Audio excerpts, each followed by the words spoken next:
सामान्य सभामुख महोदय, यो समय 10 मिनट अनि बोल्ने समय चाहिँ कति होला र बडो अचम्मको कुरा मैले सुने अहिले हाम्रो सभामुख महोदयले टोक्नु हुँदो रहेछ भनेर। मलाई चाहिँ नटोक्दिनु होला। धन्यवाद। अब यो नेपालको फरेन पोलिसी इन्टरनेसनल रिलेसनको इस्टाब्लिसमेन्ट भन्ने हो भने पृथ्वीनारायण शाहले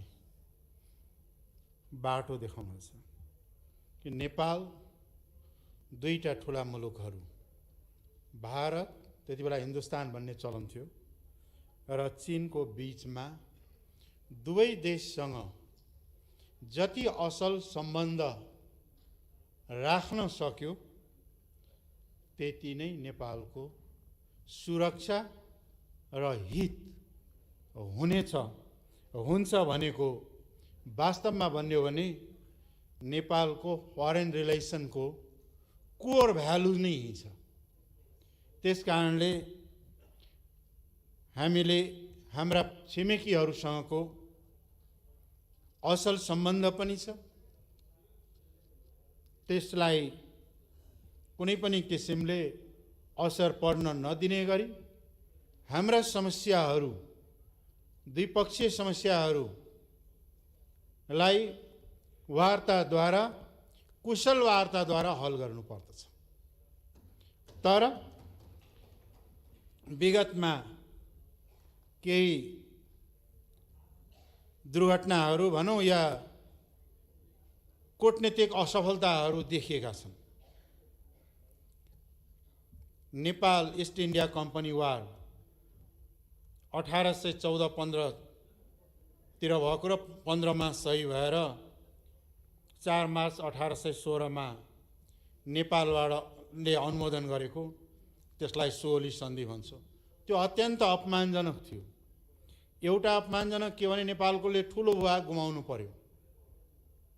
दोस्रो अपमानजनक के थियो त्यसको आर्टिकल 7 मा भने नेपालले कुनै पनि युरोपियन, अमेरिकन वा विदेशीलाई यहाँ काम दिँदाखेरि ईस्ट इन्डिया कम्पनीसँग सोध्नु पर्ने भन्ने समेतमा हस्ताक्षर गरेको ह्युमिलेटेड थियो। तथापि पनि त्यो सन्धिले चाहिँ के भन्दाखेरि काली नदीलाई सिमाना नदी मानिएको थियो। त्यसमा स्पष्ट लेखेको थियो काली भनेको महाकाली नै हो। नदीको समग्र भागलाई सीमा नदी मानिएको छ र त्यसको धारा 5 मा नेपालले काली नदी भन्दा पश्चिमको भागमा आफ्नो दाबी छाड्ने कुरा उल्लेख गरेको थियो। तर महाकाली सन्धि गर्दाखेरि सन्धिका हर्ताकर्ताहरू धेरै ठुला पार्टीका ठुल्ठुला नेताहरू त्यो बेला हुनुहुन्थ्यो। म त संसदमा पनि थिएँ, सडकमै थिएँ। उहाँहरू त्यसमा प्रधानमन्त्रीज्यू पनि हुनुहुन्छ, अरू साथीहरू पनि हुनुहुन्छ। अब महाकाली नदीदेखि पश्चिमका भागको दावा नेपालले छोड्या हो सुगौली सन्धिमा। तर महाकाली नदीको सम्झौता गर्दाखेरि त्यसको चाहिँ के छ भन्दाखेरि 1996 मा त्यसको प्रस्तावनामै लेखिएको छ, recognising that the Mahakali river is a boundary river on the major stretches between the two countries. अर्थात् महाकाली नदीको अधिकांश भाग दुई मुलुकको सीमा नदी भएको कुरालाई स्वीकार गर्दै भनेको सुगौली सन्धि भन्दा पाएको जुन क्षेत्राधिकार थियो त्यसलाई यो महाकाली सन्धिले पछाडि धकेल्ने र महाकालीका अधिकांश, पुरै महाकाली पनि होइन, अधिकांश भाग साझा नदी हुने, सीमा हुने। यो र त्यो सन्धि मिलाउँदाखेरि हामीले के गरेका रहेछौँ त? अब जवाफ दिनु पर्यो। यहाँहरूले त्यसबेला काङ्ग्रेसका नेताहरूले, कम्युनिस्ट पार्टीका नेताहरूले जो त्यसबेला संलग्न हुन्थ्यो, उहाँहरूले जवाफ दिनु पर्यो। यो सुगौली सन्धि भन्दा पनि पछाडि हटेर राष्ट्रको हित गरे, अहित गरे हो कि होइन? यसको लागि हामी सबैले माफी किन माग्ने? देश र जनतासँग यहाँहरूले माफी माग्नु पर्यो कि राष्ट्रवादको नारा हामी दिन्छौँ, मधेसीहरूलाई गाली गर्छौँ, यिनीहरू भारतीय हुन्, धोती हुन् भनेर, तर राष्ट्रघात आफै गर्छौँ भन्ने कुरा भन्नु पर्यो नि। बडो दुःखका साथ भन्नुपर्छ, हिजो मात्रै पनि हाम्रो पार्टी कार्यालयमा सत्तारूढ दलका कार्यकर्ताहरू यहाँहरूले पठाएको हो भनेर म भन्दिनँ, तर गएर अत्यन्त चाहिँ के छ भने उच्छृङ्खलताका साथ साम्प्रदायिकता फैलाउने, जातीय उन्मादका कुराहरू गरेको हिजो मात्रै हो। म यहाँसँग विनम्र आग्रह गर्न चाहन्छु कि जबसम्म खास गरिकन प्रधान सभामुखज्यू मार्फत प्रधानमन्त्रीज्यू र उहाँका पार्टीका नेताजीहरूलाई जबसम्म सबै समुदायहरू, सबै राष्ट्रियताहरूलाई जबसम्म एकसाथ एउटै भावनात्मक एकतामा जोड्न सक्नुहुन्न, जबसम्म आन्तरिक एकता दर हुँदैन, बाहिरको शक्तिसँगको डिप्लोमेसीले काम गर्दैन र राष्ट्रहित हुन सक्दैन। त्यसकारणले पहिलो राष्ट्रिय एकता यहाँ खोज्नुपर्छ। यो भावनाहरू, जातीयवादी भावना, सङ्कीर्णतावादी भावना त्याग्नुहोस्। झन् कम्युनिस्टहरूले त गर्नै नहुने यस्ता कुराहरू। हामी उहिले जमानामा कम्युनिस्टमा त गर्दैन थियौँ, आजकल किन हो यस्तो भएको? भनाइ त नाम त कम्युनिस्टैको छ। त्यस कारणले यस्ता कुराहरू त्याग्नुहोस्। र त्यो सँगसँगै अब विगत 60 वर्षदेखि त्यहाँनिर विभिन्न किसिमका संरचनाहरू निर्माण भएका छन्, त्यहाँ सैनिक ब्यारेक राखिएका छन्। त्यहाँ सुनिन्छ भनिन्छ कि 1965 मा कुनै सन्धि भएको छ अरे, त्यसको आधारमा ती भूभाग उपयोग गर्न दिइएको भनेर। के हो त्यो हामीले थाहा पाउनु पर्यो। होइन भने होइन भन्न सक्नु पर्यो, तर त्यस विषयमा सरकार बोलेको छैन। अब एउटा विषयमा महाकालीमा त बोल्नु भएको छ, परराष्ट्र मन्त्रीजी यहीँ हुनुहुन्छ, यो चाहिँ राष्ट्रघात भएकै हो भन्नुभएको छ। त्यस कारणले परराष्ट्र मन्त्रीले भनेपछि त मैले भन्नु नाइ भन्न त ठाउँ हुँदैन, तर पनि अहिले परराष्ट्र मन्त्री त हुनुहुन्छ यहीँ भने त्यसलाई सच्याउनुहोस्, त्यो पनि सँगै सच्याउने कुरा अगाडि बढोस्। र त्यसपछि 1954 देखि 6 पटकसम्म चीन र भारतका बीचमा समझदारी र सम्झौताहरू भएका छन्। लिपु लेकलाई भारत चीनको व्यापारिक मार्गको रूपमा विकास गर्दै गएका छन्।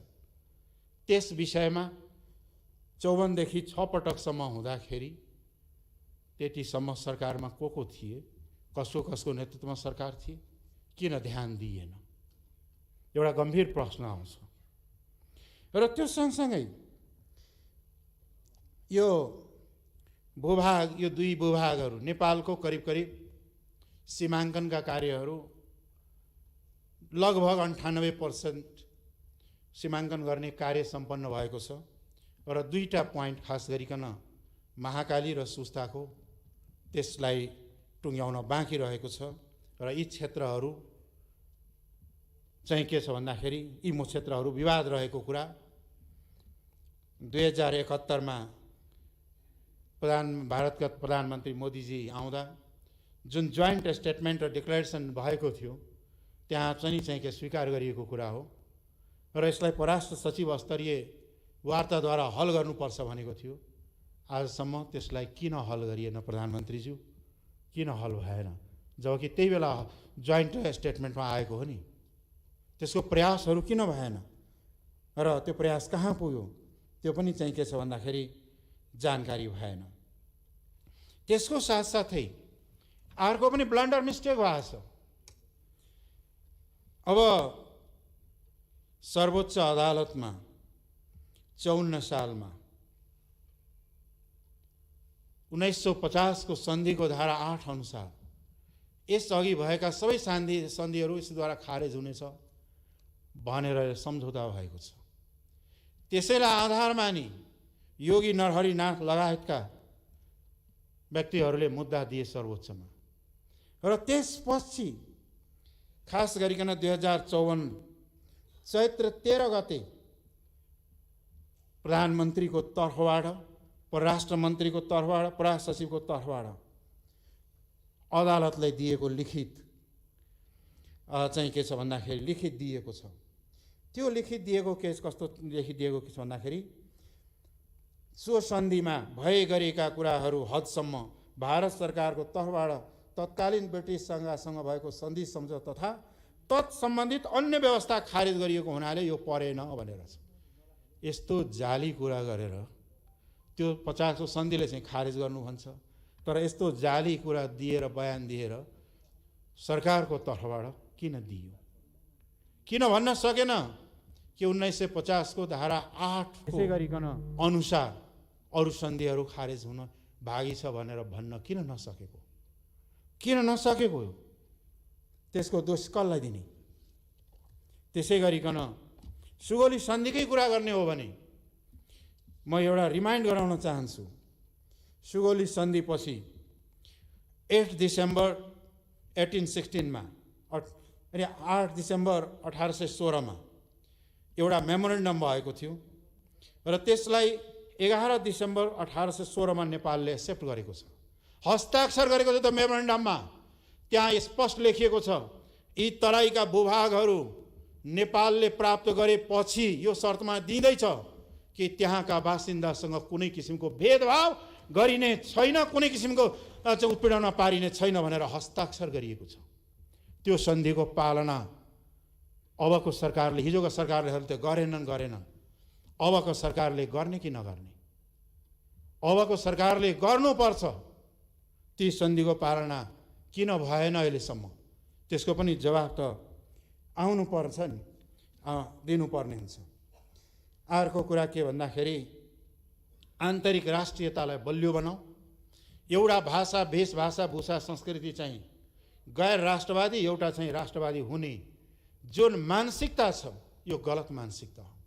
यसलाई नस्लवादी मानसिकता पनि भनिन्छ। हिटलरले जर्मन ठुलो, त्योभन्दा चाहिँ के छ भने यो ठुलो, त्योभन्दा आर्यन रेस ठुलो, त्योभन्दा हुँदा मेरै मै ठुलो भन्ने किसिमको गर्दाखेरि त्यत्रो विध्वंस भयो दुनियाँमा। त्यस कारणले यो सोचले राष्ट्रिय एकतालाई कमजोर पार्छ, त्यसलाई त्याग्ने कार्य गरौँ। र अर्को कुरा के छ भने महाकाली सन्धि गर्दा मुहानको टुङ्गो किन नलगाएको? केही भाग, अधिकांश भाग मात्रै सीमा हुने भनेपछि केही भाग नहुने रहेछ नेपालको सीमा त। यो भनेको त घातक कुरा हो नि। यसलाई पनि सच्याउने काम गरौँ। र अर्को कुरा चाहिँ नि चुच्चो पहिला थियो पछि गायब भयो। त्यो चुच्चो कसको पालामा गायब भयो, किन गायब भयो, कसले गायब गर्यो, त्यो सदनलाई जानकारी हुनुपर्छ पर्दैन? त्यसलाई पनि जानकारी दिउँ। किन भयो, कसको पालामा भयो र के गरेर भएको हो। र अर्को कुरा चाहिँ के भन्दाखेरि हिजो मात्रै समाचार पढेको थिएँ, क्याबिनेटले चाहिँ यसका प्रमाणहरू सङ्कलन गर्नलाई टिम बनाइएको छ अरे, 9 सदस्य कति सदस्य। त्यो टिम बनाएको के भने प्रमाण खोज्नलाई। यहाँ संशोधन प्रस्ताव संसदमा आइसक्यो, आज भोटिङ हुनेवाला छ। अनि प्रमाण खोजेर नै चाहिँ काम चाहिँ अब पछि हुन्छ। यो उल्टो बाटो हिँडेर कहाँ पुगिन्छ? प्रधानमन्त्रीज्यू, सम्मानज्यू मार्फत म प्रधानमन्त्रीलाई सोध्न चाहन्छु, उल्टो दिशामा हिँडेर कहाँ पुगिन्छ? पहिला प्रमाणहरू खोजेर ठोस आधार राखेर अनि दावा पेश गरेर अनि अगाडि बढ्नु पर्थ्यो। त्यसले चाहिँ त्यो गर्नु पर्थ्यो। तर त्यो अहिलेसम्म हुन भएको छैन। र अर्को अफसोसको कुरा, त्यहाँ पनि विभेद छ। 9 जना नाम राख्नु हो, तर त्यहाँ मधेसी लगायतका समुदायहरूको त उनलाई त नेपालै चिन्या छैन कि बोर्डरै देखा छैन कि किन नराख्नु भएको? मैले सङ्ख्याको कुरा गरेँ होइन, चिन्तनको कुरा गरेँ हो। यो चिन्तनलाई त्यागौँ, सबैलाई समेटेर लैजाउँ, राष्ट्रिय एकता बलियो गरौँ। राष्ट्रिय एकता भनेको राष्ट्रियता भन्ने कुरा ओ भारतका विद्वान नैनी पाल्कीवालले लेखेका छन्, nationalism lies in the heart of the people, if it breaks no army, no government, no constitution can save it. मान्छेको राष्ट्रवादको भावना भित्रबाट हुन्छ। यदि यो नै टुट्यो भने कुनै पनि सेना, कुनै पनि सरकार, कुनै पनि संविधानले यसलाई जोगाउन सक्दैन। त्यस कारणले मेरो सत्तारूढ दल लगायत चाहिँ के छ भन्दाखेरि सरकारसँग मेरो विनम्र आग्रह छ, यस्तो काम, यस्तो भाषा, यस्तो व्यवहार यहाँबाट नहोस्। कि कसैको हर्टमा चाहिँ के छ भने कि चोट लागोस् र नेसनलिजममा भोलि क्वेसन उठोस्, यस्तो कार्यान्वयन नहोस्। र चाहिँ के भन्दाखेरि हाम्रो पार्टीले र हाम्रो संसदीय दलले सर्वसम्मतले पारित गरेको छ, यो राष्ट्रियताको सवालमा हामी एकै ठाउँमा छौँ। हाम्रो पार्टी हामीमा अरू कुरा विवाद होला, नीतिगत कुराहरूमा छलफल होला कुरा हो, तर प्याट्रियोटिजम र नेसनलिजम स्ट्रङ छ, देशभक्ति र राष्ट्रवाद स्ट्रङ छ।